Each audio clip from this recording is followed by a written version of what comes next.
kita akan membahas beberapa pertemuan sampai pertengahan bulan Mei kalau nggak salah ya. Kemudian ada masih sekitar 9, 10, 11, 12, 13, 14, 15, 7 pertemuan ya. Saya diminta tolong, posisi saya di Jogja sebenarnya, sehingga harus melakukan kuliah melalui Zoom. Mudah-mudahan tidak mengganggu pemahaman adik-adik.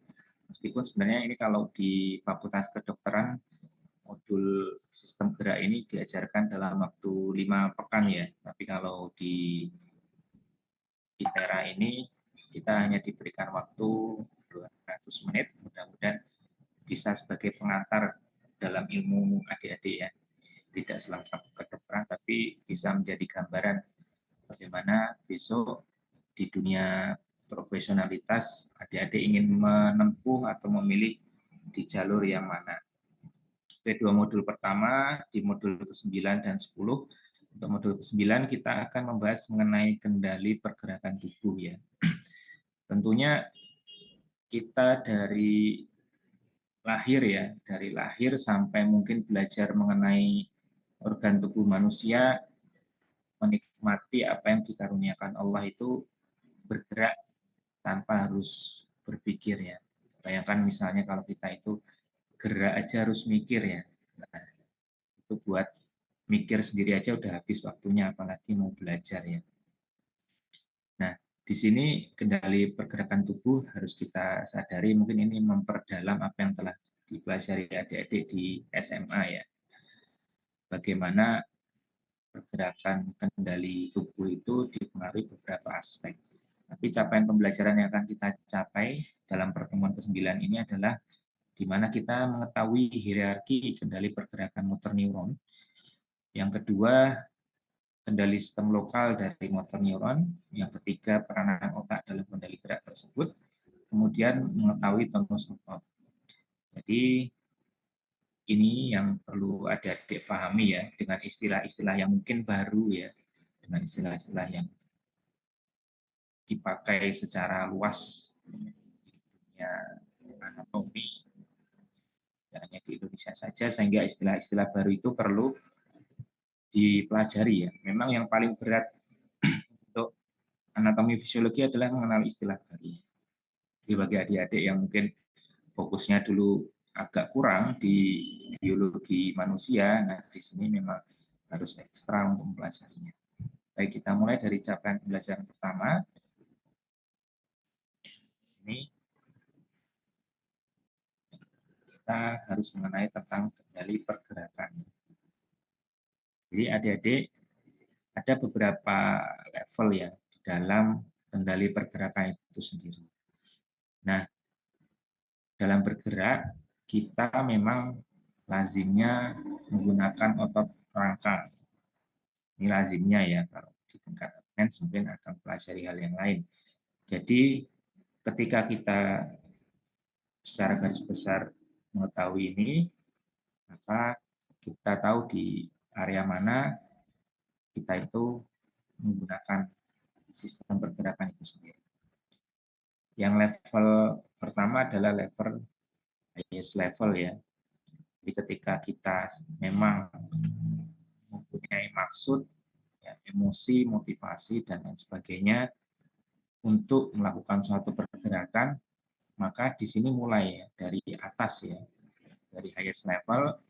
Nah, itu memberikan perintah ke sensory cortex, ya, kemudian ke bagian basal nucleus, ya, kemudian brainstem dan juga cerebellum untuk melakukan suatu tindakan ya, hingga ke muscle fiber.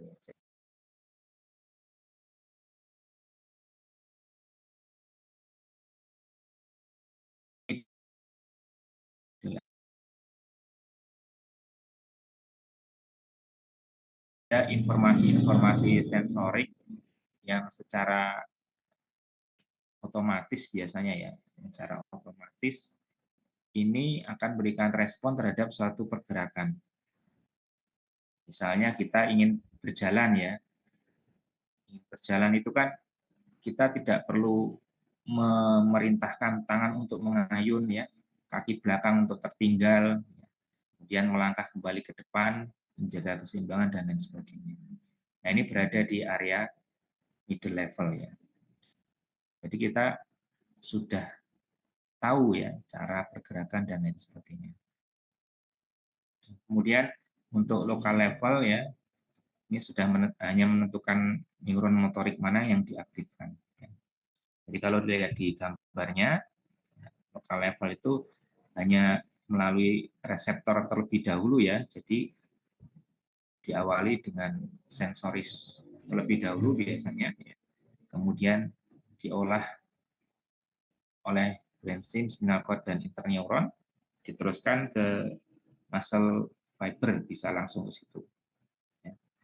Jadi ketika mungkin kita merasakan sensasi panas, ya, sensasi panas, jadi ada sensoris di sana, ya, maka otot kita akan menghindar, ya, seperti itu. Atau misalnya pergerakan-pergerakan lainnya, ya, kita terkena cahaya, mata kita terkena cahaya, otot yang mengendalikan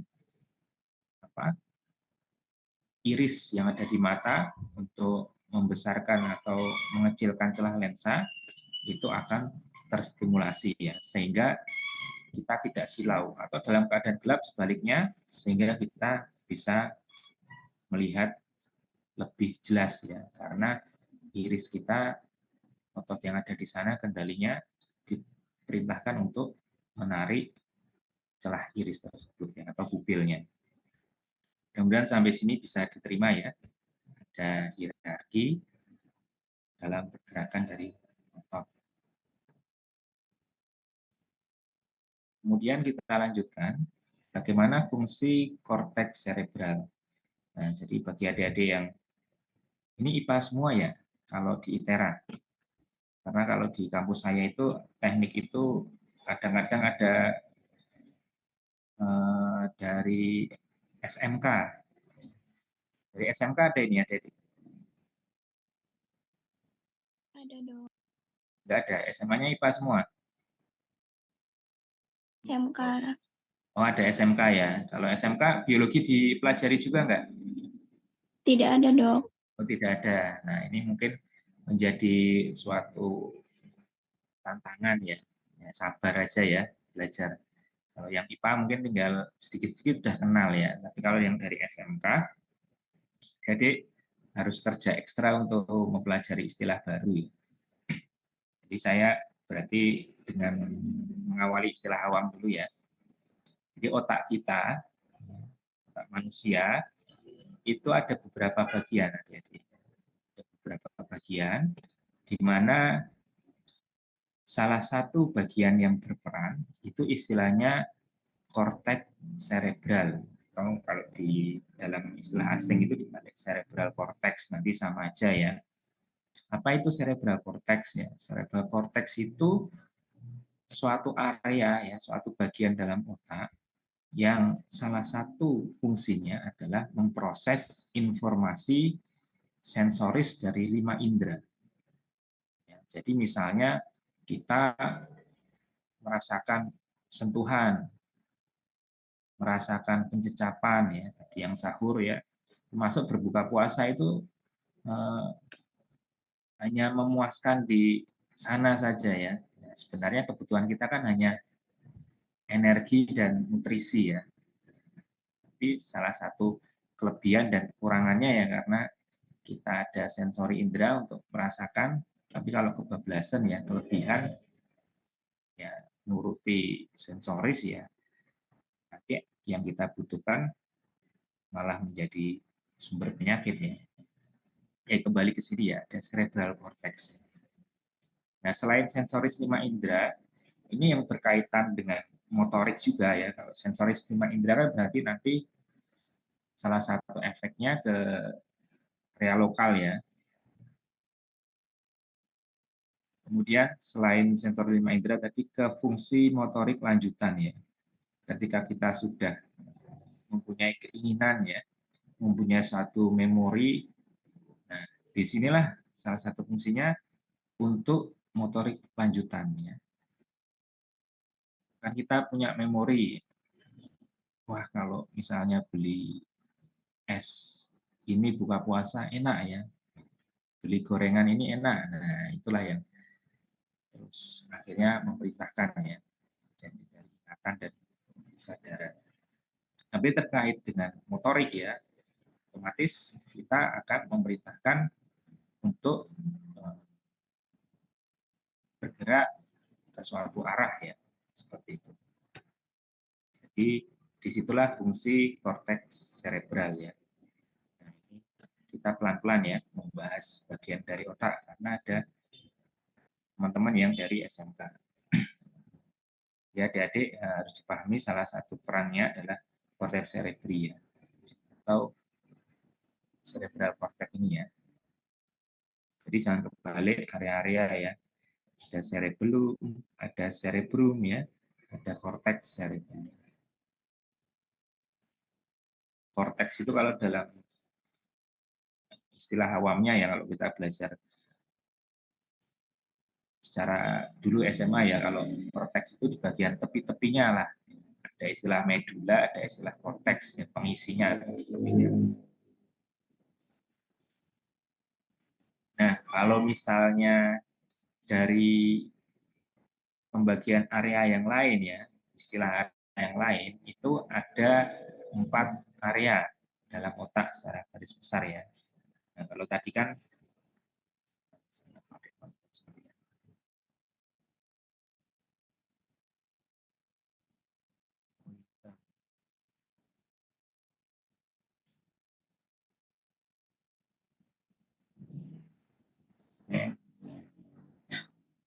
kalau tadi kan yang kita ini ya, bagian cerebellum ya, korteks cerebri ya, pembagiannya di sini, detailnya yang sebelumnya tadi. Tapi kalau di bagian area depan, belakang, samping, tengah ya, nah ini dibagi menjadi beda istilah lagi ya. Jadi ada temporal ya, ada temporal, ada occipital ya. Temporal itu kalau secara mudahnya itu yang bagian samping ya, bagian samping. Terus ada occipital itu yang belakang, frontal itu depan. Mudah-mudahan sudah ada istilah anatomi juga ya untuk area posisi ya. Occipital belakang, parietal lebih ke atas ya, terus frontal depan, oral samping. Nah, dari lobus-lobus itu, ini istilah lobus ya. Lobus frontal, fungsinya apa? Untuk mengatur gerakan motorik. Ya, untuk mengatur gerakan motorik. Ini yang berkaitan dengan yang kita bahas di modul 9-10 ini ya. Meskipun ada fungsi lain di lobus frontal, tapi kita kesampingkan itu ya. Kita kesampingkan hal lain, nanti mungkin adik-adik bisa baca sendiri fungsinya seperti kontrol impuls, ya memori, kepribadian dan lain sebagainya. Tapi yang kita ingat ini di mana area untuk mengatur gerakan motorik, lobus mana, maka kita bisa menjawab lobus frontal. Kemudian lobus parietal itu lebih ke area sensoriknya ya, sensoriknya. Misalnya di sini ya, somatosensory cortex ya, speech, stage, dan lain sebagainya yang kita sudah bahas tadi. Nah, di situ area lobus parietal ya.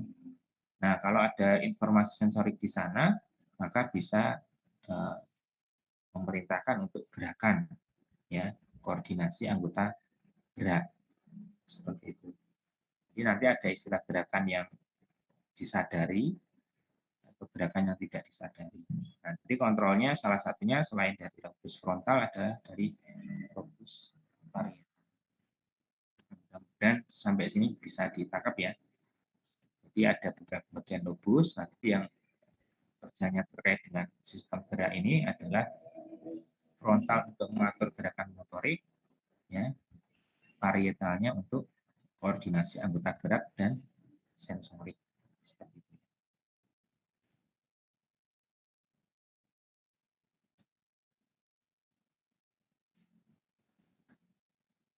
Di sini, kalau misalnya kita kaitkan dengan, kita bayangkan dengan posisi manusia, otaknya di mana, ya. Jadi di area sensori motor cortex, ya, yang ada di lobus parietal tadi ya, di situ merupakan struktur dari level menengah atau middle level.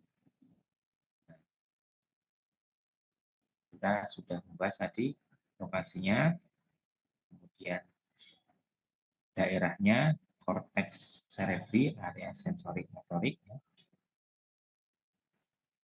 Terus ada aktivitasnya apa, ya, yakni mengintegrasikan informasi, ya, pada posisi awal tubuh, kemudian elemen lingkungannya, ya, serta nanti berinteraksi terhadap lingkungan. Bisa kita contohkan tadi orang berjalan ya, adik-adik ya. Dimana kita berjalan itu nggak pernah pakai mikir lagi, ayunan tangan, ya, kaki yang tertinggal, kaki yang akan maju lagi, ya, tumit diangkat dulu atau apa, jari yang diangkat dulu ketika berjalan, ya. Ini salah satunya contoh untuk gerakan menengah, ya, yang berada di area sensori motor. Nah, adik-adik ada beberapa istilah lagi, mungkin sudah diajari juga terkait dengan afferent dan efferent, ya. Jadi kalau afferent itu mungkin sudah diajarkan. Afferent berarti kan menyampaikan informasi ke bagian otak dari sensorisnya, ya.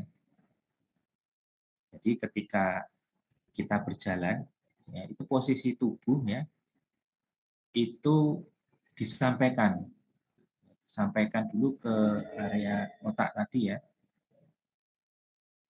dengan istilah kita itu mempunyai proprioception atau propriosepsi, ya, seperti itu. Kemudian misalnya ini dicontohkan dengan hal yang lain, ya, sweater yang mau diambil basah dan lebih berat dari yang Anda harapkan, sehingga dengan berat yang masih dapat diangkat tentunya, ya, maka otot itu akan menentukan kontraksinya, ya, tanpa kita harus berpikir lebih dalam, ya. Nah, itu otomatis, ya, seperti orang berjalan itu juga. Nah, kalau ini kaitannya dengan berat yang disesuaikan secara otomatis terhadap kontraksi otot. Ya. Jadi ketika ada perbedaan gerakan, di mana maksud yang sebenarnya itu sudah ditentukan, maka koreksinya itu ada di tingkat lokal. Kekuatan otot yang diperlukan itu ada di tingkat lokal. Seperti itu. Nah, inilah yang disebut dengan kendali pusat motorik yang membuat koreksi program tersebut.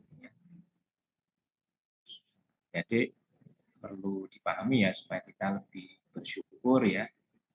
Materi ini mungkin bagi yang IPA, ya, bisa diperdalam lagi, ya, bagi yang kemarin dari SMK, nanti silakan berdiskusi, ya, istilah-istilah yang tidak dipahami, ya, apa yang perlu dijelaskan kembali, ya, silakan ditanyakan.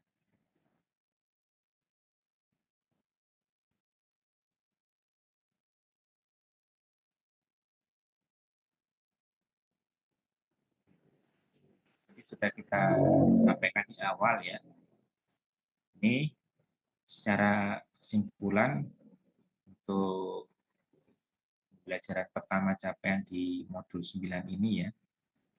Jadi bisa kita terbagi menjadi 3 area tadi ya, middle level, local level, dan high center ya. Jadi kalau yang high center itu memang tujuan atau fungsinya merencanakan suatu pergerakan sehingga jadi dari atas dulu ya mulanya ya, sehingga sel-sel saraf ini diperintahkan ya, diperintahkan oleh saraf pusat untuk melakukan suatu pergerakan otot. Nah ini ya tadi sudah kita bahas juga, mulai dari ingatan, emosi, motivasi dari konteks ya, sehingga struktur itu menerima input dan meneruskannya. Kemudian kalian untuk middle level ya, konversi rencana yang diterima dari base level untuk menentukan pola aktivitas saraf mana yang akan dilakukan. Kalau lokal level di area ototnya itu sendiri.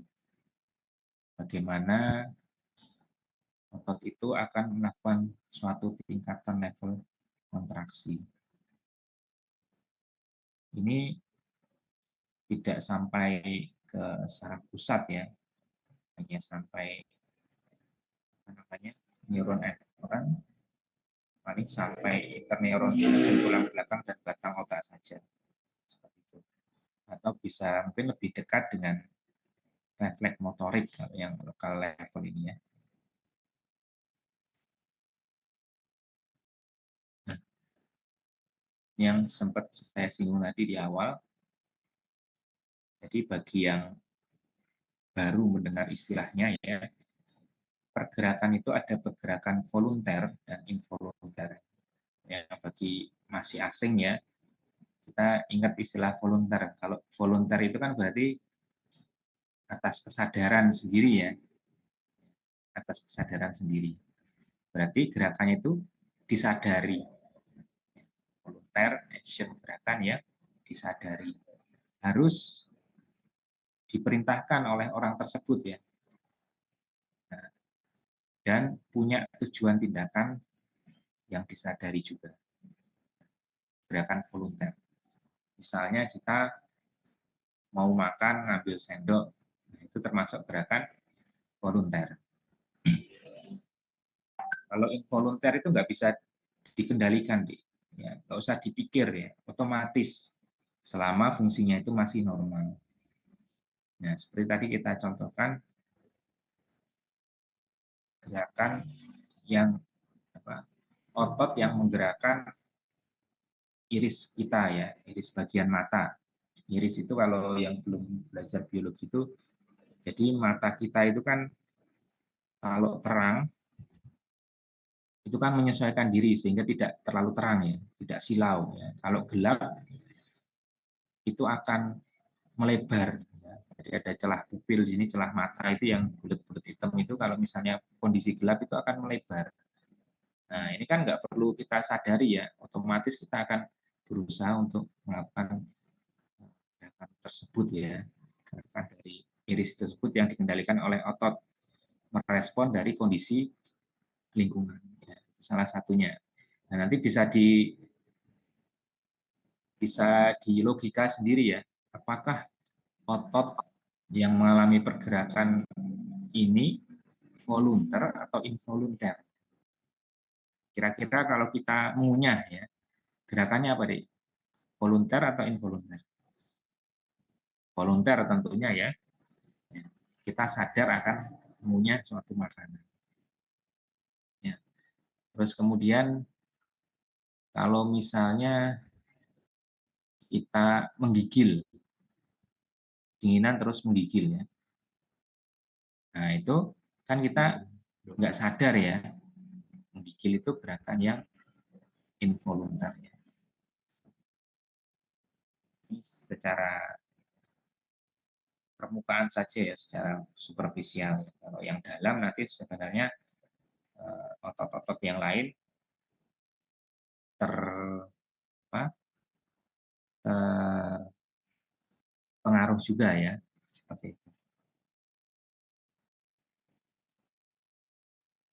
Nah, tadi capaian belajar pertama mudah-mudahan adik-adik bisa mengerti ya area-area mana yang berperan dalam pergerakannya. Setelah kita mengetahui area-area yang digunakan ya, kita harus mengetahui kontrolnya ya. Kontrol dari lokal neuron motor. Karena ini gerak ya. Gerak itu istilahnya motor ya. Neuron itu saraf ya. Jadi saraf yang mengontrol pergerakan secara lokal.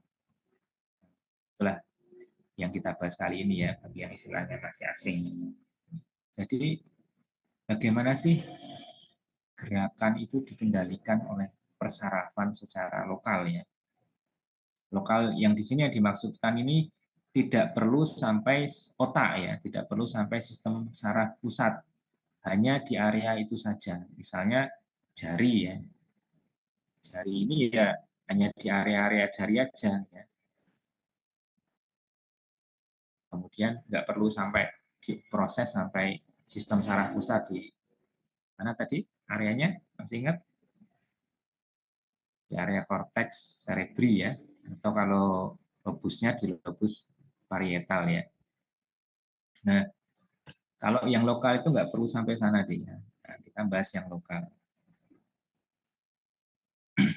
Jadi muscle fiber ini ya, serat otot ya.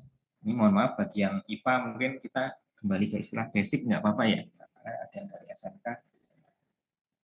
Dari serat otot di sini ya, siapa yang memerintahkan ya? Jadi yang memerintahkan serat otot untuk berkontraksi atau relaksasi ya. Kita melakukan satu pergerakan itu konsepnya ya kontraksi sama relaksasi sehingga kita bisa menggerakkannya. Fungsi otot itu kan menggerakkan sendi sehingga bagian tubuh kita bisa bergerak ya. Atau organ yang dimaksud bisa bergerak. Bagaimana otot bisa bergerak itu ya? Karena ada perintah. Perintahnya itu nggak perlu langsung dari kesadaran kita tadi, langsung keinginan kita tidak perlu ya. Jadi perintah di lokal itu dari motor neuronnya atau saraf yang memerintahkan untuk bagian pergerakan motor neuron. Nah, bagaimana saraf itu bisa memerintahkan ya si otot ini berkontraksi atau berrelaksasi? Nah, di sini tadi kita bahas yang areanya bisa berasal dari otak ya. Jadi pathway itu berarti dari otak, ya. Dari atas ke bawah ya pathway-nya. Ada kontrol negatif, ada kontrol positif.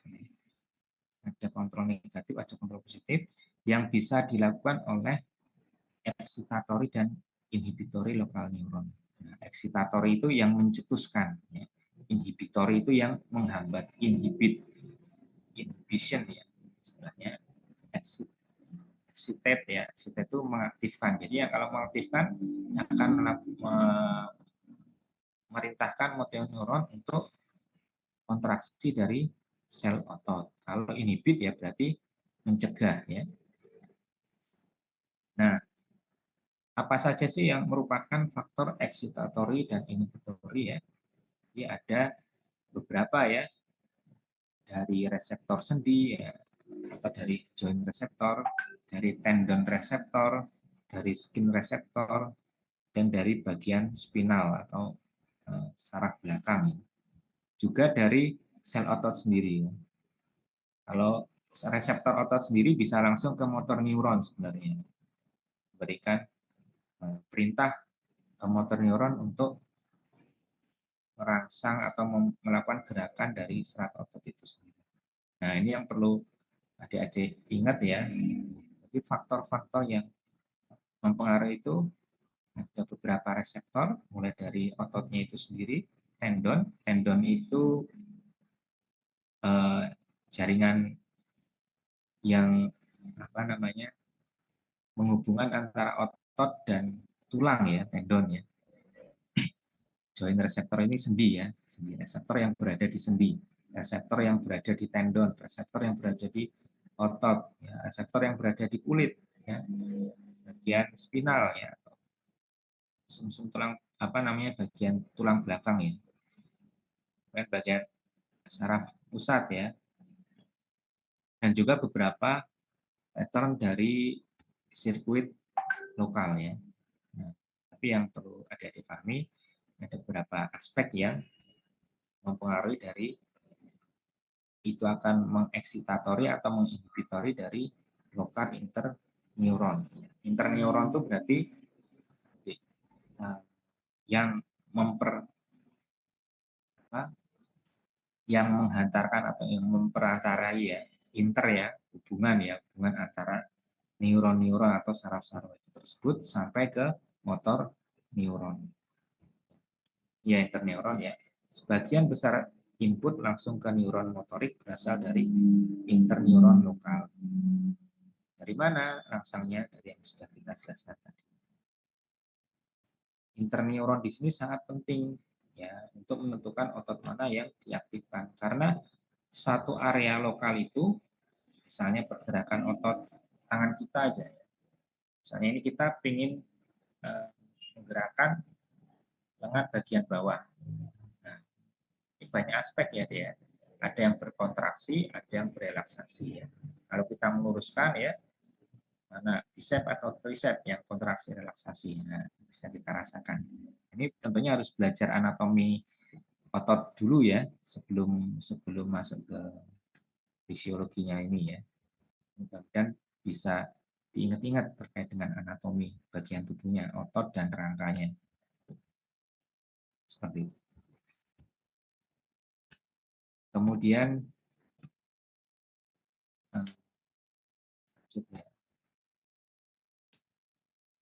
ketika kita mengkoordinasikan aktivitas yang berulang, berjalan, berlari, maka yang berpengaruh adalah sumsum tulang belakang, ya.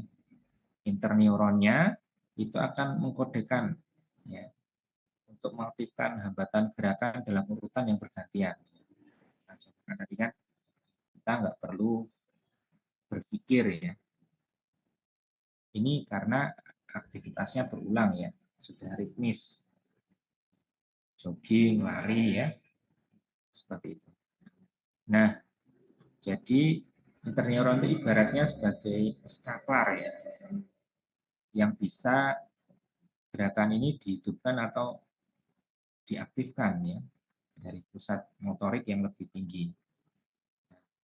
Kalau berjalan kan nggak usah mikir lagi, ya, tapi ketika kita sudah akan berhenti, ya, atau mengganti gerakan yang lain, ya, ada komando yang secara sadar, ya, untuk merubah gerakan tersebut.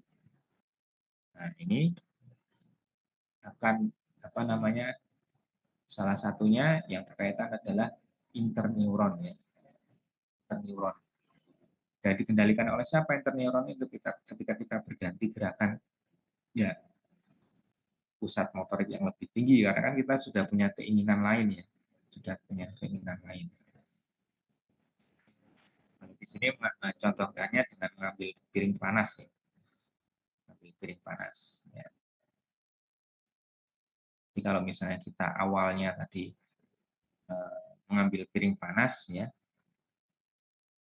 kalau misalnya itu terlalu panas, ya, mungkin tidak sampai ke pusat, ya, hanya sampai ke middle saja, hanya sampai ke middle untuk melakukan gerakan otot secara lokal yang diperintahkan, ya, apa untuk melepaskan piring tersebut.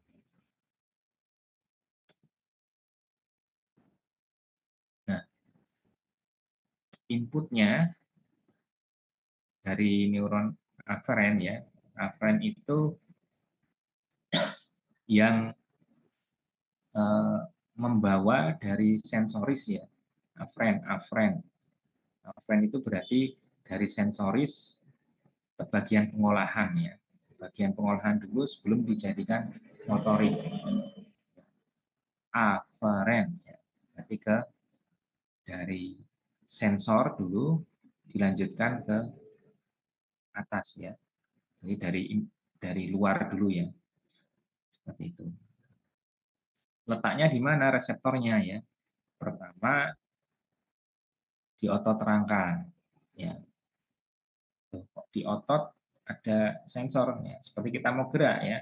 Ketika kita menggerakkan area badan yang lain, tentu saja kita ada sensor gerakan dulu ya. Seperti itu. Tetap ada afrennya ya, sensoriknya. Jadi otot itu tidak hanya motorik saja, tapi ada sensoriknya juga. Ya. Kemudian pada otot lain ya, yang memiliki aksi antagonis. Ya. Misalnya kita berjalan tadi kan kaki yang satunya mengayun ke belakang, atau misalnya pada yang lokal ya, kalau misalnya kita mengangkat sini ya, ada otot yang di bawah sini ya, ada bicep, ada tricep ya, kan itu berlangsung antagonis ya. Kita mau mengangkat ya atau meluruskan, mesti bicep dan tricep saling berlawanan. Satunya kontraksi, satunya relaksasi. Seperti itu. Kemudian pada tendon, tendon tadi adalah yang menghubungkan antara otot dan tulang ya. Ada tendon. Persendian juga, dan juga kulit bagian tubuh yang dipengaruhi oleh kerja otot. Nah, inilah input ya dari lokal afferent terlebih dahulu ya, yang membawa informasi ya, otot mana yang akan kita gerakkan. Ya. Jadi sebelum otot kita bergerak, kalau misalnya bukan di highest level ya, kalau highest level tadi kan atas perintah otak dulu, kalau ini kan atas sensor dulu ya. Jadi harus ada sensoriknya dulu yang membawa informasi sehingga otot kita ini ada pergerakan. Ya. Di sini gambarannya, ini tadi ilustrasinya tendon ya, biasanya nanti ke tulang. Jadi kalau kita idul kurban ya, atau adik-adik melihat orang menyembelih hewan gitu ya, kelihatan kan hewan-hewan besar ya, mungkin kalau ayam atau bebek atau lele itu kan nggak kelihatan ya. Tapi kalau misalnya sapi atau kambing, nah besok diperhatikan ya, meskipun mungkin sudah lewat ya, lewat ujian ya. Lewat ujian belum ya, kalau kurban tuh ya, bulan Mei, oh sudah lewat ujian ya, nggak bisa ngelihat lagi. Nah ini bisa ada diperhatikan ya. Nah, misalnya di bagian otot itu, misalnya dipotong, ya, itu ada serat-seratnya. Terus di sana ada beberapa bagian ya, ada tendonnya, ada di sini ada sarafnya ya, ada persarafan untuk afrennya tadi ya, dari tendon mengirim ke atas ya. Sini juga ada persarafannya juga ya. Jadi pada bagian otot intrafusal muscle fiber ya, nah, di sini ada sensorinya juga. Otot ini berkontraksi, relaksasi sehingga memberikan respon juga nanti ya ke atas dulu, nah, kemudian nanti memerintahkan gerakan ke otot yang lain seperti itu. Nah, semoga bisa dibayangkan ya. Kalau tadi kan saya ngomong mungkin nggak kebayang bentuk otot, bentuk tendon dan lain sebagainya, reseptornya bagaimana ya. Nah, di sinilah reseptor yang ada di tendon, gambarnya reseptor yang ada di otot ya. Jadi ini di bagian dalam ya, setelah bagian luar ini ada kapsul atau lapisannya ya. Ini bagian intrafusal muscle fibernya ini ada reseptor regang dari otot itu sendiri.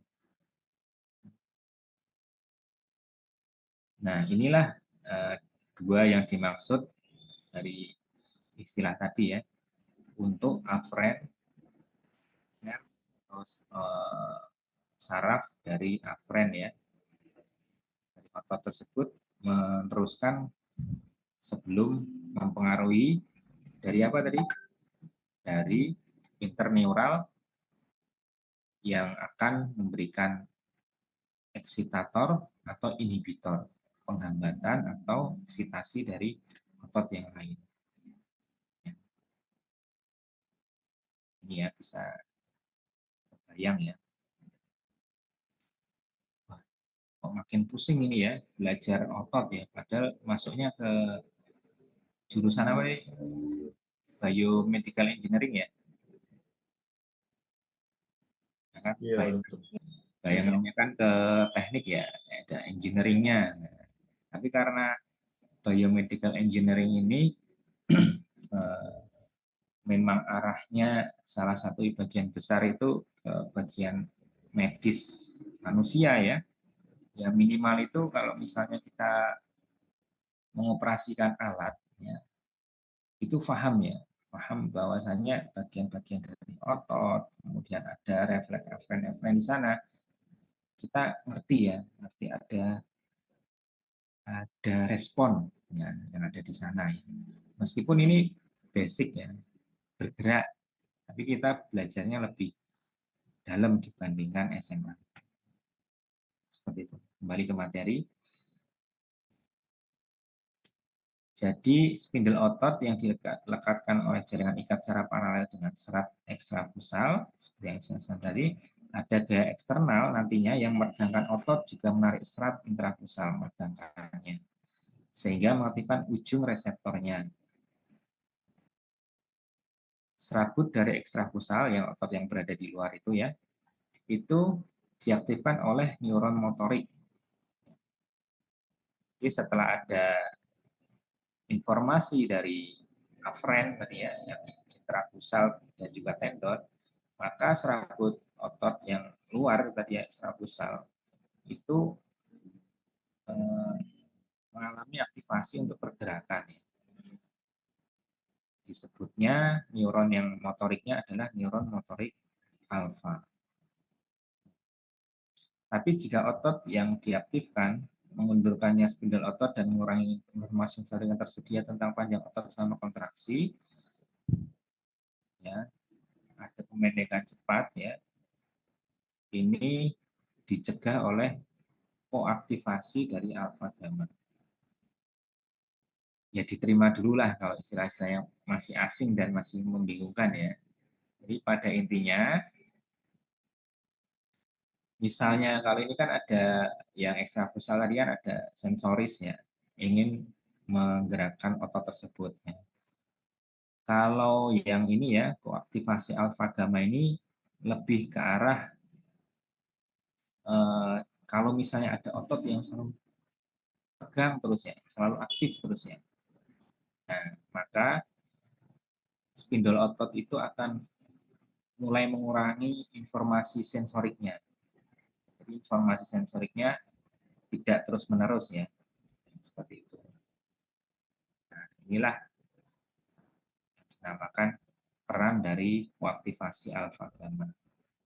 Kemudian kedua ujung serat otot intrafusal diaktifkan oleh neuron berdiameter yang lebih kecil. Jadi intrafusal ini juga bisa teraktivasi ya. Ini merupakan gamma motor neuron. Jadi ini gamma, ini alfa ya yang intrafusal ya. Kemudian jika ada kaitan yang terus-menerus, maka terjadi koaktivasi dari alfa dan tadi. Ini contoh ilustrasi ketika kita mengangkat suatu beban yang ada di lokal ya. Ini agak kita kesampingkan dulu apakah ini highest level, middle level atau local level tadi ya. Ini kita ingin melihat contoh dulu ya bagaimana afren dari lokal itu sendiri. Meskipun ini ilustrasinya orang ingin ngangkat berat tentunya ya. Tapi ini kita bahasannya lebih ke bagaimana dari sensoris itu ya fungsinya apa ya. Karena serat-serat otot kita ini bisa melakukan pergerakan itu kan adanya kontraksi dan relaksasi, pemanjangan dan pemendekan ya. Kalau apa otot kita memanjang berarti kontraksi ya. Misalnya ini yang mengangkat ini ya. mengangkat ya. Berarti yang bagian belakang ini kan yang bergerak kan sendi ini ya, Dek. Sendi dari, saya pakai istilah umum dulu aja ya, biar ngingetnya nggak terlalu susah ya. Sikut kita kan ingin bergerak intinya ya, untuk mengangkat bola. Sampai sini bisa diterima ya. Ketika kita ingin mengangkat ya, itu kan dari highest sebenarnya ya, ingin mengangkat. Cuman seberapa berat, nah ini kan dari lokal ya, seberapa berat bola itu dan bagaimana pergerakannya itu dari lokal. Nah, apa yang terjadi? Kita perhatikan otot yang ada di sini ya, nah, yang di depan ya. Nanti istilah bicep tricep di apa namanya, diingat-ingat lagi ya, supaya saya nggak nambah beban memori dulu. Nah, otot yang ada di depan ini berlawanan dengan yang ada di belakang. Kan bisa merasakan sendiri ya.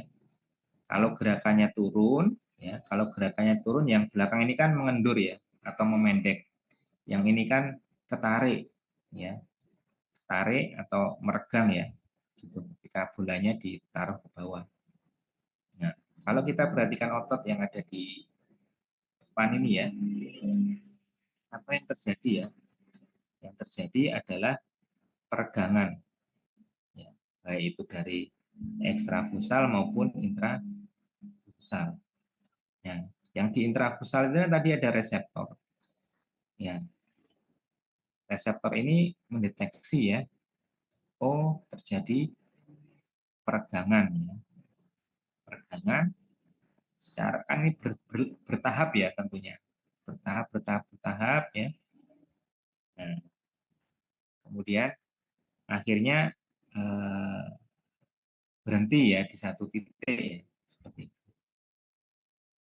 Nah, ini kalau keterangannya ada di sini ya, yang A ini ya, peregangan atau pasif ya, mengaktifkan reseptor regangan dan menyebabkan peningkatan laju potensial aksi di saraf afren ya, seperti itu. Kemudian kalau misalnya kita mengangkat benda dengan tangan kita, yang ini akan memendek ya. Kalau memendek itu berarti relaksasi. Yang belakang tentunya berlawanan, sebaliknya akan berkontraksi. Tapi kita lihat yang depan, memendek ya. Nah, yang memendek ini apa namanya, diberikan impuls ya, diberikan impuls dari afren dulu ya. Afren kan yang di intrafusal ya, afren. Kemudian ketika memendek itu ada apa namanya, efren ya, ada perintah ke otot ekstrafusal juga untuk melakukan pemendekan. Jadi kalau misalnya yang B ini ya, ketika ekstrafusal itu berkontraksi ya, maka ketegangan reseptor akan menurunkan laju pelepasan dari potensial aksi kaitan dengan sel saraf itu sendiri ya. Nah, kalau kita mengangkat, ini pelan-pelan lajunya itu terhambat ya, seiring dengan waktu ya. Jadi supaya apa? Supaya kita ngangkatnya itu mesti ada batas tertentu ya. Kalau berkontraksi itu ada batas relaksasi ya, ada batas tertentu.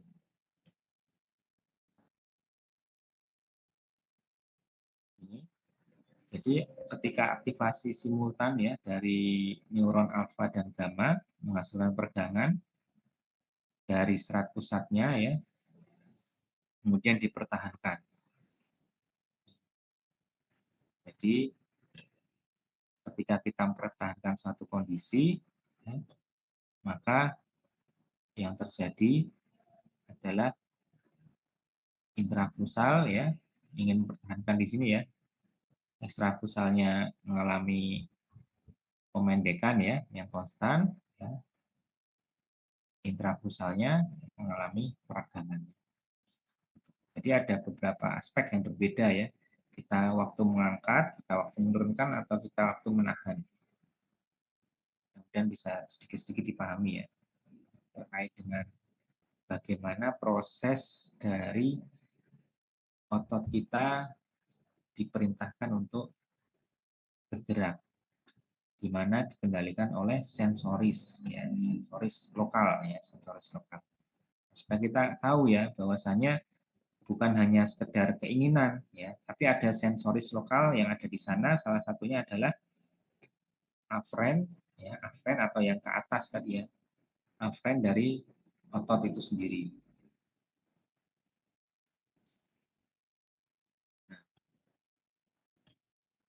Bagaimana kalau terkait dengan refleks ya? Kalau refleks ini namanya refleks ya. Kalau refleks itu langsung ada jalur dari sensorik ya, atau afren ya. Afren, tadi kan kita sudah bahas ada sensorik di sini ya. Tadi kan lokal, kita nggak bahas kontra kontra ototnya ya. Lalu memerintahkan area yang lain untuk melakukan gerakan yang lain ya. Kalau di sini ikut melanjutkan kontraksinya, kalau yang sebelah sini ikut mengalami relaksasi ya. Jadi kalau ada dua otot yang saling berantagonis dalam suatu gerakan, sensorik yang di otot tertentu akan menyebabkan refleks di otot yang lain. Seperti itu. Nah, itu contoh refleks peregangan ya. Fungsinya apa? Fungsinya dalam menjaga keseimbangan postur. Ya, disebut juga refleks spontan. Ya. Jadi refleks yang dimaksud ini bukan ke arah apa namanya, kita kena panas terus refleksnya menghindar, bukan ya. Tapi suatu pergerakan yang lebih ke arah kesehari-hari ya. Kan kita taunya kaki gerak jalan gitu ya. Nah, tapi di sana ada refleks-refleks juga ternyata dalam gerakan itu. Nah, kalau misalnya ada dua otot yang saling bekerja dalam satu gerakan, maka ini diatur oleh refleks peregangan. Cara bacanya gimana, Dok? Cara bacanya ya, misalnya ini pertanyaannya ya, ya apa yang terjadi ketika kita menekuk kaki ya, menekuk lutut ya, menekuk lutut berjalan ya. Nah, misalnya dimulai dari sini ya, dimulai dari sini. Nah, kan ada dari tulang dan sendi ya, tendon bagian depan ya, bagian depan bergerak nih ya. Di sini ada afrennya ya, ada reseptor mengirim ke arah afren, ya, reseptor dari otot yang depan ya, yang mengalami ekstensi ya, mengirim ya, sehingga secara simultan ya, secara cepat ya, ini akan merelaksasikan otot yang bagian belakang. Excitatory sinap, sinap itu penghubung ya, penghubung. Kalau ke atas itu berarti afren ya, afren ya. Kemudian di sini ya, di medspin ya, medula spinalis. Nah, ini kan nggak perlu sampai otak buat dipikir dulu ya. Nggak perlu sampai otak, ada yang bisa langsung diteruskan ya.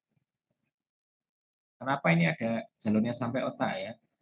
Nah, ini untuk mengontrol misalnya sewaktu-waktu kita akan berhenti dan lain sebagainya atas keinginan. Tapi ketika itu berlangsung terus-menerus kan langsung aja ke sini ya. Seperti itu. Di sini ada penghambatan ya. Ada penghambatan. Nah, kalau misalnya apa namanya di area B ini ya, ada juga penghambatan sehingga eh, tidak tidak terlalu over ya refleksnya ya. Ini contohnya kalau apa nih? Kalau misalnya refleks ini ya, refleks ketika lutut kita ditekuk ya, ketika diketuk ya, diketuk bukan ditekuk ya. Ini lebih ke arah refleks. Jadi ketika lutut kita diketuk, pernah lihat film pemeriksaan lutut diketuk, terus kemudian nendang sendiri ya, adik-adik ya? Pernah ya? Nah, iklan suplemen atau apa, tulangnya masih normal refleksnya. Itu ini salah satunya refleks misalnya diketuk di sini, permulaannya di sini ya, bikin ya, ada sensorik di sini ya. Nah, maka diteruskan ke sini. Kan kakinya nendang ya, kakinya nendang itu kan pergerakan dari otot ini. Nah, diteruskan ikut kontrak.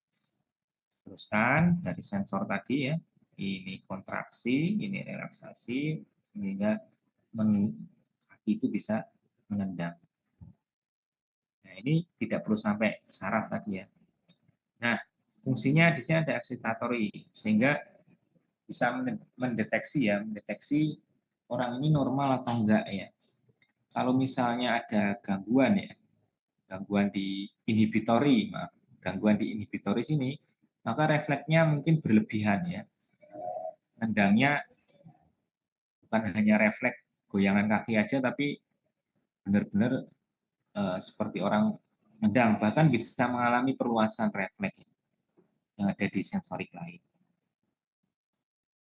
Ini untuk menilai apakah di area sini itu ada di inhibitory sinap ini ada kelainan atau enggak. Kalau ini udah nggak bekerja ya di inhibitory sinapnya, maka dia refleksnya akan berlebihan. Ini ya, selain keseimbangan tadi dalam berjalan juga ada refleks untuk ketika kita diketuk lututnya itu ya. Nah, jadi bisa mungkin mencoba sendiri ya, bisa, tapi biasanya dengan palu refleks ya, atau yang mirip dengan itu.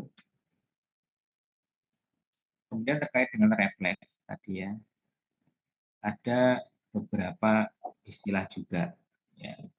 Mono itu berarti tunggal ya.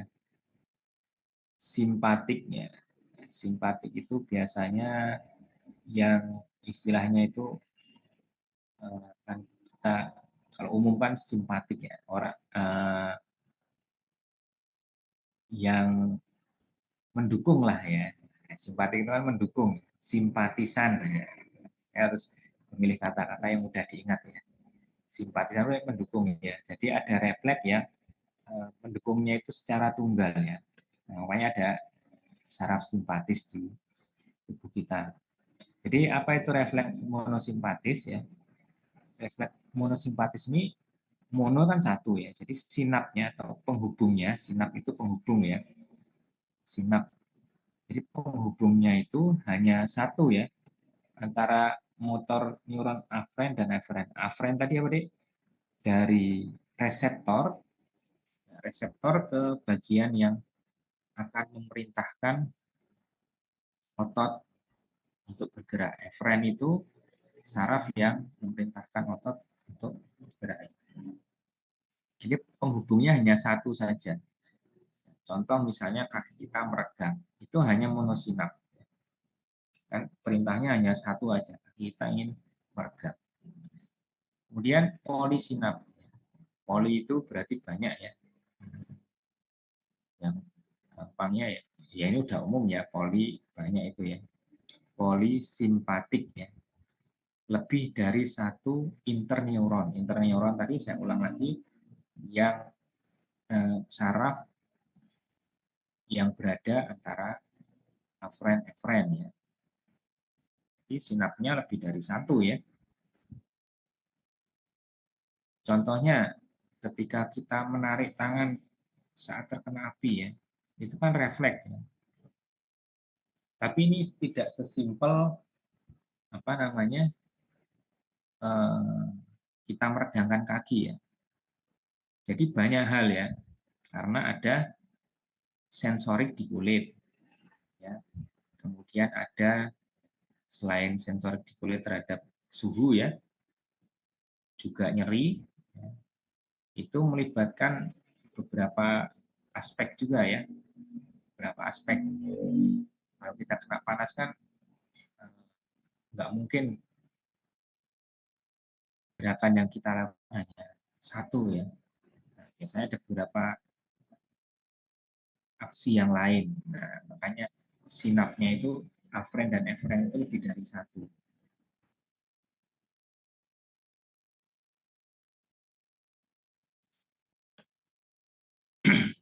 Mudah-mudahan bisa diterima. Nanti kalau ada waktunya terlalu mepet, nah Dedek bisa mengumpulkan pertanyaan ya. Bila terjadi refleks renggang, otot antagonis akan relaksasi yang diistilahkan dengan persarafan resiprokal. Resiprokal itu saling memberikan keuntungan ya, saling memberikan bukan keuntungan sih, ibaratnya saling memberikan respon ya, resiprokal ya. Dicari di istilah KBBI, resiprokal itu sudah istilah Indonesia ya, persarafan resiprokal ya. Jadi tadi sudah kita bahas di awal, ketika kita melakukan peregangan otot, otot itu kadang mempunyai pasangan ya, untuk berantagonis ya. Otot satunya potensi, otot satunya relaksasi. Ya. Kemudian relaksasi dari respon terhadap tegangan yang berlebihan disebut regangan berbalik. Ya. Reseptornya apa? Reseptornya adalah organ tendon Golgi. Jadi ketika misalnya kita mengalami pergerakan otot ya, atau memerintahkan atau dalam suatu kondisi tertentu menahan beban berat ya, sehingga regangan otot regangan otot kita berlebihan, maka yang berpengaruh adalah tendon Golgi. Tendon kan tadi yang menghubungkan antara otot dan tulang. Ya, yang paling paling tertarik, paling terasa reseptornya itu ya di tendon ini deh. Jadi di Golgi dari tendon organ ini akan memberikan afren ya. Wah, otot kita ini udah terlalu lama ya, udah berlebihan tegangannya ya.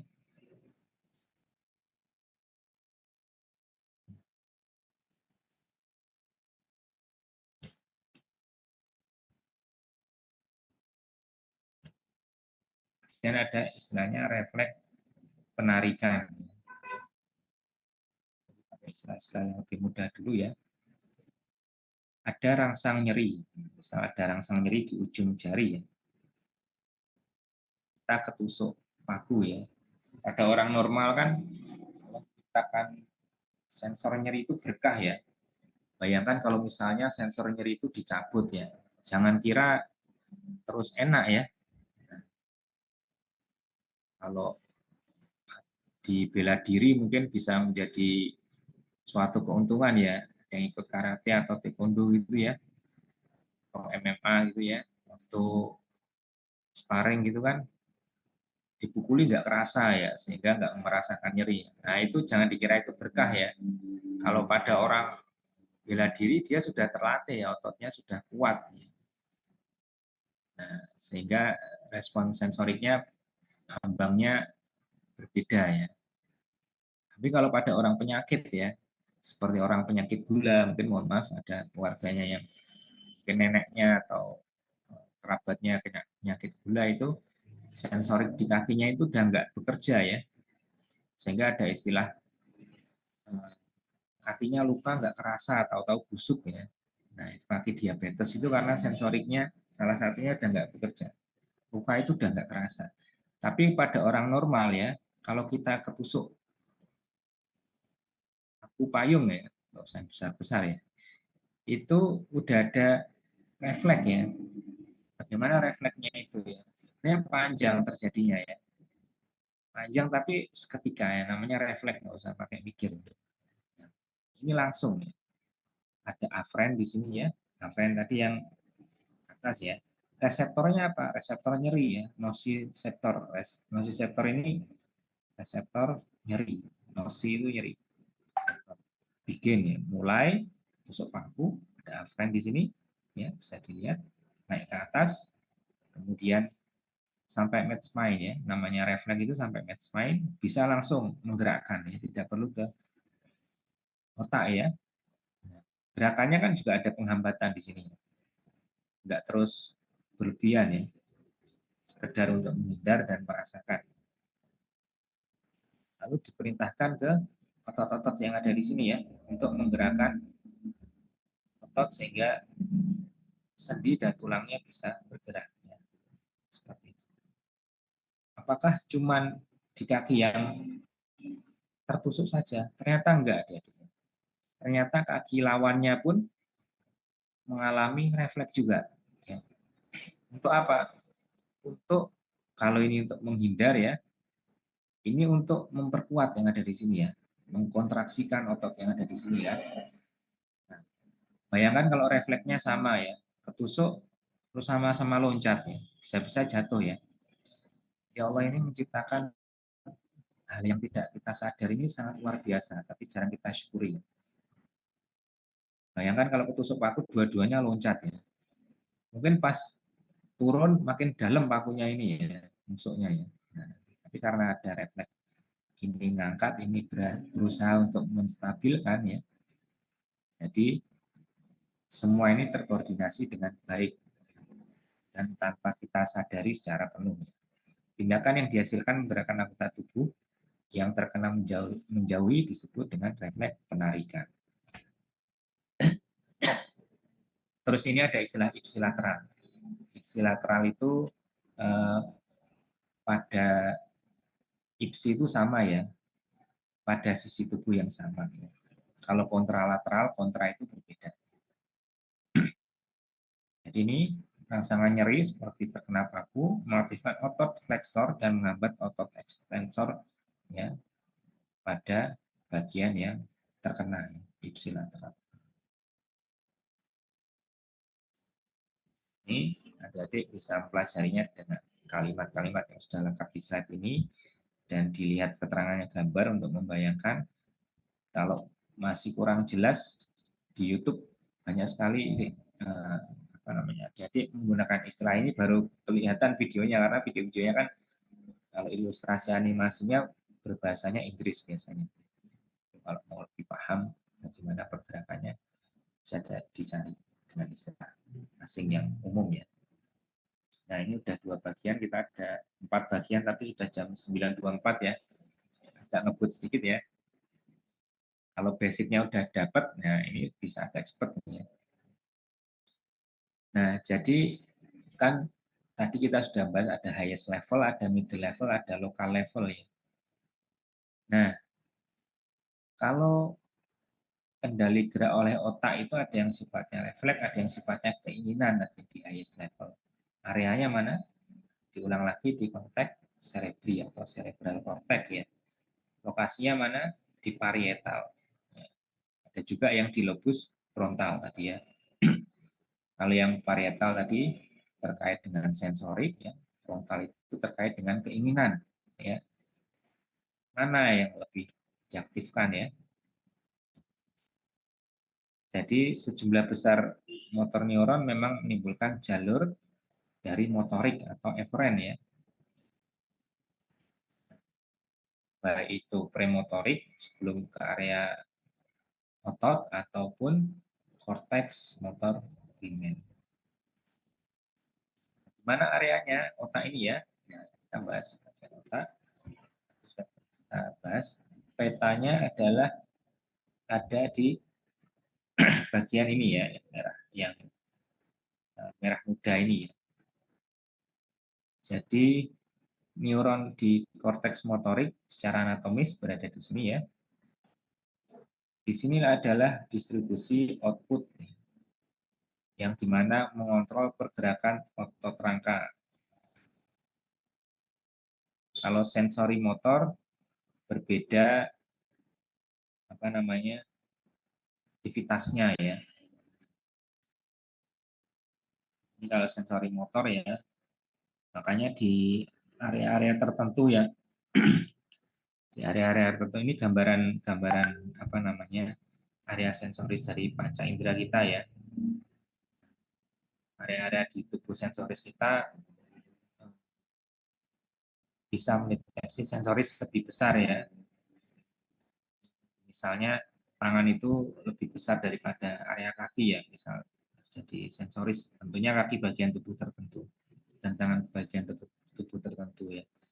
Kalau wajah ini kan yang paling area sensorisnya sensitif itu kan memang bibir ya. Nah, dan seterusnya ya. Seperti itu. Nah, lalu istilah apa lagi yang perlu kita pahami ya? Nah, ini adik-adik tolong coba dipahami pelan-pelan ya. Ada area subkortikal di bagian otak itu juga ada pusat dari brainstem ya, pusat ya.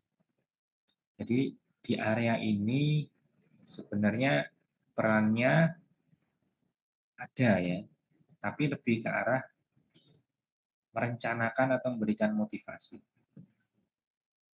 Jadi ketika kita ada keinginan, maka bias motoriknya itu ya, bias sistemnya berada di subkortikal dan nukleus brainstem ya.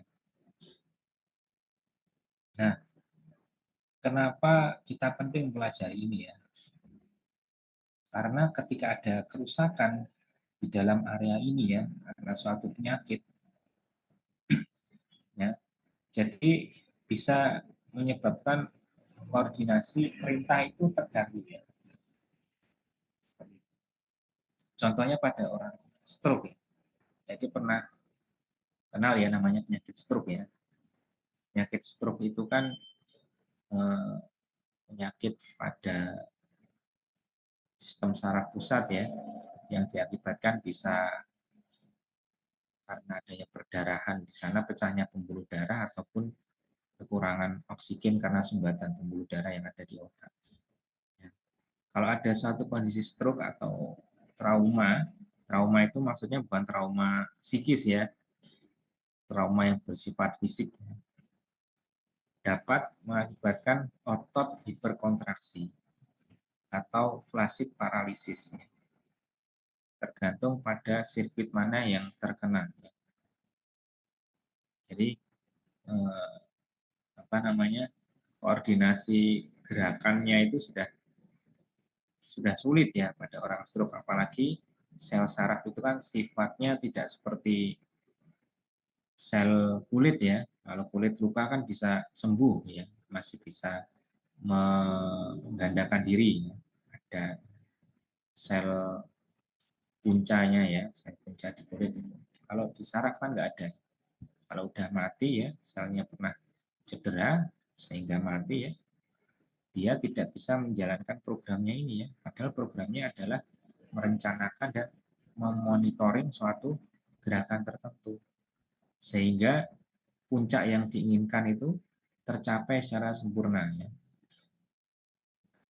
Jadi kalau misalnya orang stroke itu selain sulit bergerak ya, dia juga kalaupun bergerak nggak bisa sesuai dengan titik yang diinginkan.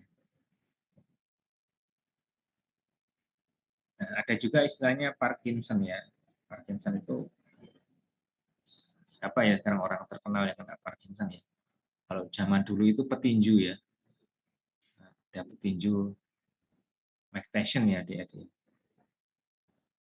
kan karena sering terbentur kepalanya ya, cedera ya. Ada trauma di kepalanya ya. Nah, itu gerakannya itu kalau mau apa namanya gerak itu ya lambat dan juga tremor ya. Ya karena apa? Karena area di sana ya, motorik di sana sudah mengalami kerusakan. Bisa juga karena ada paparan racun ya. Makanya pilih-pilih makanan yang aman ya. Ya. Alhamdulillah kalau di kota itu kan selama ada BPOM-nya ya tidak berefek secara klinis untuk jangka menengah lah paling enggak. Kemudian obat-obatan tertentu ya, obat-obatan tertentu itu untuk bisa mengembalikan dari aktivitas tersebut ya, tujuannya. Jadi teman-teman yang sudah belajar biologi ya secara lanjut di perguruan tinggi, nah ini harus bisa kritis ya. Nah, apa kalau misalnya ada orang kena suatu penyakit ya, tidak dihubungkan dengan yang mistis-mistis ya. Pelajari lagi secara basic di sini. Kemudian ada istilah tadi kan cortex cerebri ya. Nah, di sini ada bagian lain namanya cerebellum. Ya. Cerebellum. Saya malah agak lupa istilah umumnya kan ada otak kecil, otak besar ya. Saya malah ingatnya dengan istilah-istilah yang basicnya ya. Cortex cerebri ya, cerebellum ya. Nah, cerebellum ini fungsinya apa ya? Jadi ada fungsi motorik juga sebenarnya di bagian cerebellum. Jadi memberikan sinyal saat korteks cerebram dan sumsum tulang belakang ini melaksanakan berbagai fase program motorik. Ya, khususnya kalau misalnya ada komponen saling mendukung atau agonis atau antagonis dari satu gerakan. Kebanyakan gerakan otot itu kan tidak otot tunggal ya, kebanyakan. Nah, jadi inilah fungsi dari cerebellum itu sendiri. Dalam perencanaan juga, ya, fungsinya apa? Fungsinya melakukan integrasi. Ingat kalau korteks cerebri tadi sebagai keinginan, kalau cerebellum itu untuk integrasi ya. Sehingga komponen-komponen tadi ya seimbang ya. Informasinya yang dimaksudkan tercapai. Ya. Cerebellum atau otak kecil ini membandingkan informasi ya yang seharusnya dilakukan otot tentang apa yang sebenarnya mereka lakukan. Makanya ketika tadi ya dari mid level ya, mid level itu cerebellum itu juga melakukan peranan yang penting.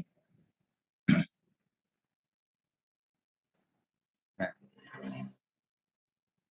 tadi istilahnya afferent dan efferent ya, afferent dan efferent. Kalau misalnya jauh itu istilahnya ascendent. Ascendent itu yang ke atas, descendant itu yang ke bawah ya.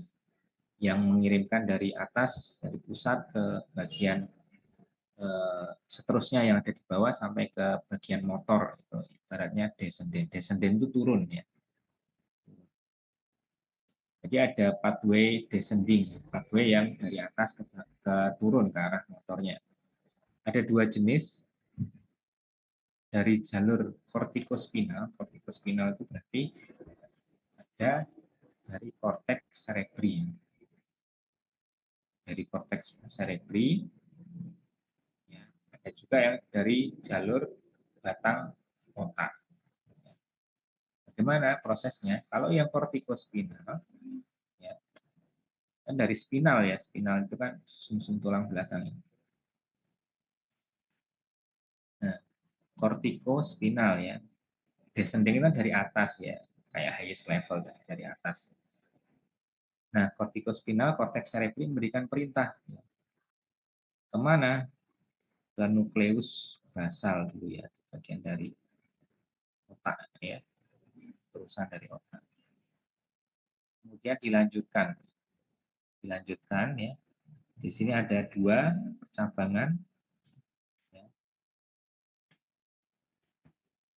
Nanti kalau kortikospinal, dia akan ke spinal cord-nya ke arah otot yang akan digerakkan atau rangka yang akan digerakkan. Bagian-bagian yang dilewati ini deh.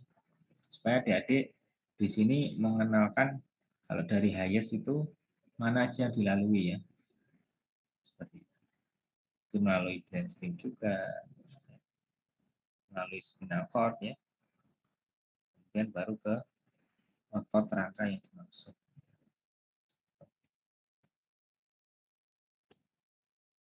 Nah, ini bisa secara rincinya karena waktunya sudah mau habis ya. Adik-adik bisa pelajari di sini jalurnya. Ya. Jadi secara umum neuron di satu sisi otak mengontrol otot di sisi tubuh lain. Makanya orang kalau misalnya stroke ya, yang cedera yang kanan, yang lumpuh badan kiri gitu. Yang secara pemeriksaan lanjut MRI atau CT scan yang rusak kena stroke otak kiri, yang lumpuh area kanan. Seperti itu ya. Nah, jalurnya seperti itu. Ini juga, jadi istilah-istilah dasarnya tolong dicari ya. Kami dulu juga belajar di semester 1 di kedokteran itu benar-benar berjuangnya itu belajar istilah dasar deh ya. Nyari di kamus, dulu kan belum ada zamannya internet ya. Kamus, bawa kamus, beratnya itu paling enggak 4 kilo di tas ya. Kalau nggak dong, ya nggak hafal ya bawa itu terus ya. Karena dulu nggak ada Google itu sangat cuma orang-orang kaya yang punya handphone bisa Google itu ya. Ya, jadi pathway itu jalurnya ya. Tolong mau nggak mau ini harus dibayangkan kalau perlu dengan animasi dan lain sebagainya bisa dilihat. Yang harus berulang-ulang ya, dilihat lagi.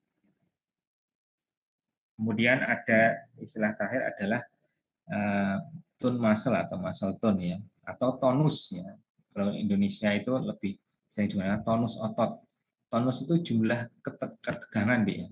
Ketegangan dari gerakan ototnya. Jadi kalau otot kita bergerak itu kan ada tegang ya. Nah, itu disebut tonus otot.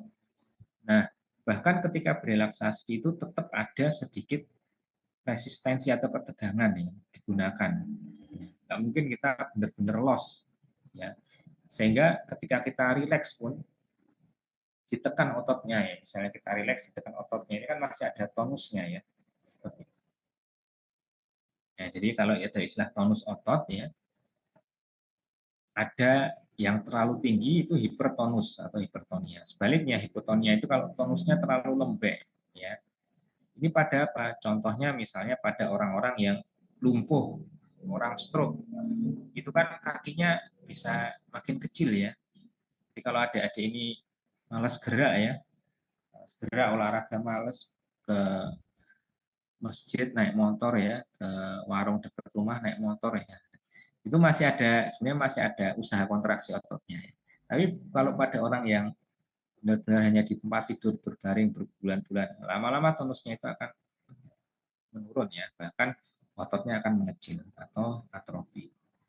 Nah, di sini bahkan sampai penurunan hingga tidak ada respon refleks. Ya, selain dari karena otaknya yang sudah mengalami gangguan, ototnya juga tonus ototnya mengalami masalah.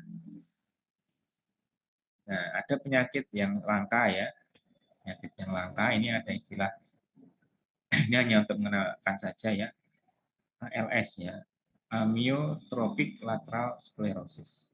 Jadi lower motor neuron atau motor neuron bagian bawahnya itu mengalami degenerasi. Degenerasi itu penurunan, penurunan yang progresif, terus menerus kondisinya itu menurun ya.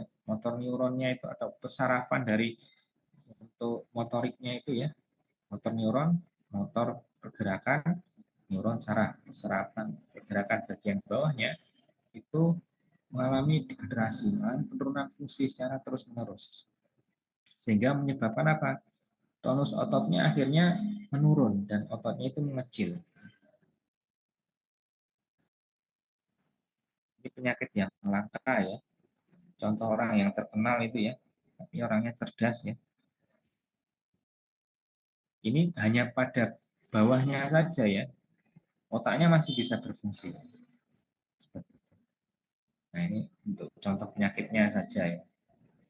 Sehingga mungkin di masa depan ya orang-orang biomedical engineering ini yang tingkatan advance ya bisa memberikan bantuan ya bagi orang-orang yang mengalami masalah pada anggota gerak dengan memahami konsep dasar dari pergerakan itu. Apakah masalahnya ada di bagian otak, bagian reseptor, ya, atau bagian motorik atau bagian interneuronnya, ya, seperti itu.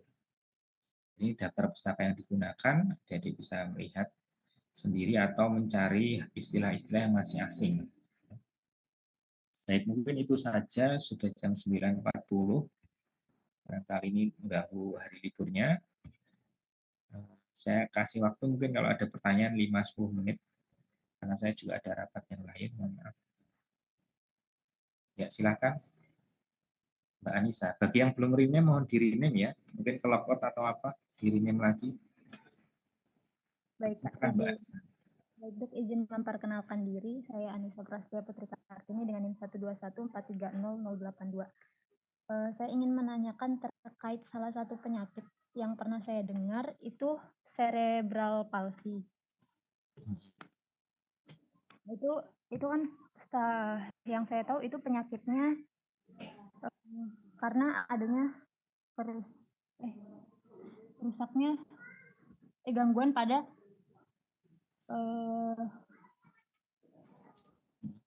perkembangan otak gitu kalau tidak salah ya, Dok. Nah, Ya. yang saya tanyakan itu bagaimana pengaruh penyakit tersebut terhadap pengontrolan otot rangka tadi yang high level, middle level, dan local level. Begitu, Dok. Terima kasih, Dok. Terima kasih atas pertanyaannya, menarik ya. Ini nice to know aja ya. Jadi tujuan pembelajaran kita kali ini mungkin sudah agak tercapai ya, sehingga kita bisa tertarik dengan kasus-kasus yang lain ya. Tapi sebelum masuk ke sana, saya ingatkan adik-adik untuk memahami konsep dasar yang tadi kita bahas. Kalau terkait dengan cerebral palsy itu kan memang suatu kondisi ya pada anak-anak ya, biasanya sih sudah dari awal perkembangan gitu. Ada gangguan motorik. Jadi memang itu bagian highest levelnya itu sudah mengalami kerusakan. Sehingga apa? Perkembangan otaknya itu sudah abnormal. Otaknya sudah abnormal, bahkan terjadi ketika belum lahir ya, masih dalam kandungan. Seperti itu.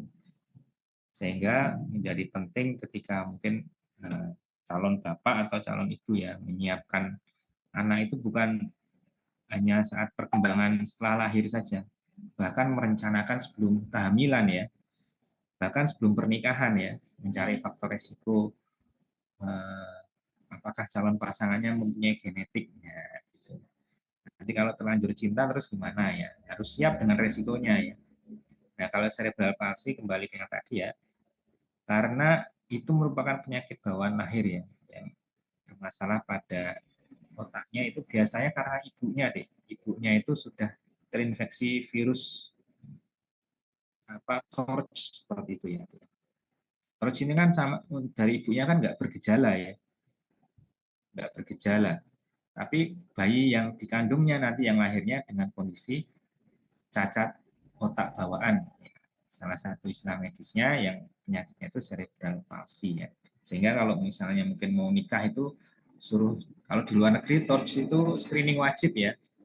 Kalau kita kan cuma cek urin, cek darah sudah cinta ya, ke KUA gitu sah nikah ya. Kalau di sana kalau ada TORCH-nya harus diobati dulu ya sebelum hamil ya. Harus sembuh dulu TORCH-nya baru boleh hamil. Nah, nanti kalau sudah ada kelainan otak ya otomatis semuanya akan mulai dari highest levelnya aja udah sulit ya. Nah, dari highest levelnya aja udah sulit ya. Mudah-mudahan menjawab pertanyaan tapi ada sedikit pengantar biar menarik. Jadi jawabannya memang dari highest levelnya sudah bermasalah. Tapi sekali lagi untuk soal dan lain sebagainya kita kembali ke basic ya. Kalau basicnya udah menguasai, insya Allah contoh-contoh soalnya nanti bisa di logika. Seperti itu ya Mbak Anissa ya. Terima kasih. Mungkin ada satu lagi, masih ada 5 menit mungkin. Baik, kalau tidak ada, kita presensi ya. Nah, presensi saya dipesani untuk screenshot ya. Nanti tolong ditahan 1 menit ya, karena saya harus screenshot terus paste ke Word ya. Berapa lembar ini? Ada 5 lembar, tolong ditahan 1 menit dulu ya.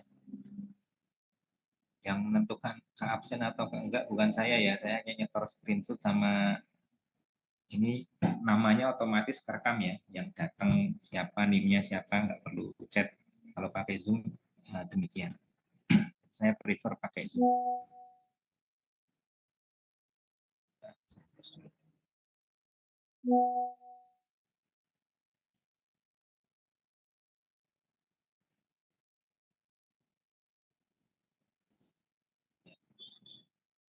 Saya screenshot satu-satu ya, kita 1 menit mulai dari sekarang.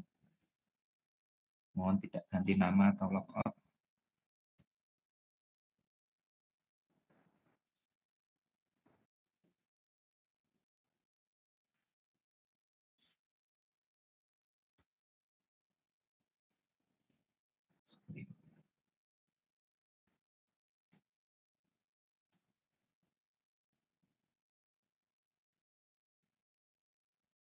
Sampai saya bilang selesai.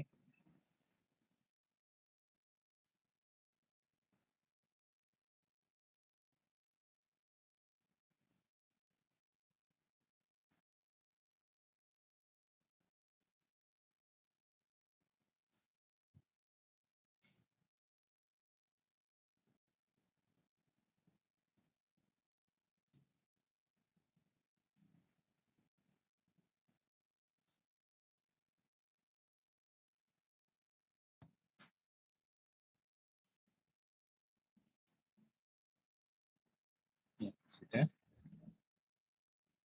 Terima kasih adik-adik atas perhatiannya. Mudah-mudahan bisa dipahami. Kalau belum dipahami ya, coba diingat lagi slide-nya. Coba cari istilah umum karena saya lagi